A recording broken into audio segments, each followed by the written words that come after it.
Nebuchadnezzar ராஜா ஒரு பெரிய பொன்னாலான சிற்பத்தை அமைத்து அனைவரும் அதை வழிபட வேண்டும் என்று கட்டளையிட்டார். யாராவது வழிபட மறுத்தால் அவர்களை கொளுத்தும் அக்னி சூளையில் எரிய வேண்டும் என்று கட்டளையிட்டார்.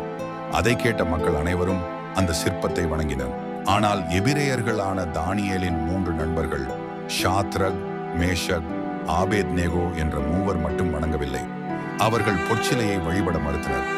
ராஜா கோபமாகி அவர்களை அழைத்து வந்தார். இப்போது வழிபடுகிறீர்களா? இல்லையெனில் உங்களை அக்னி சூளையில் எரிய வேண்டுமா என்று கேட்டார். அவர்கள் தைரியமாக பதிலளித்தார்கள்.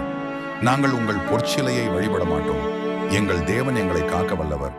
ராஜா மிகுந்த கோபத்துடன் அக்னி சூளையை 7 மடங்கு அதிகமாக எரிய செய்தார். சிப்பாய்கள் அந்த மூவரையும் கட்டி நெருப்பில் போட்டனர்.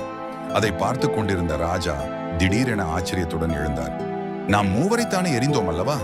ஆனால் 4 பேரை நான் நெருப்பில் உலாவ காண்கிறேனே. 4வது ஒருவர் தேவனுடைய குமாரனைப் போல் இருக்கிறார்.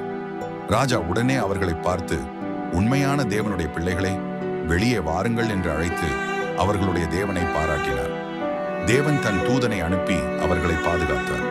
அவர்களுக்கு எரிந்ததும் இல்லை, அவர்களுடைய உடைகளிலும் புகை வாசனையும் இல்லை.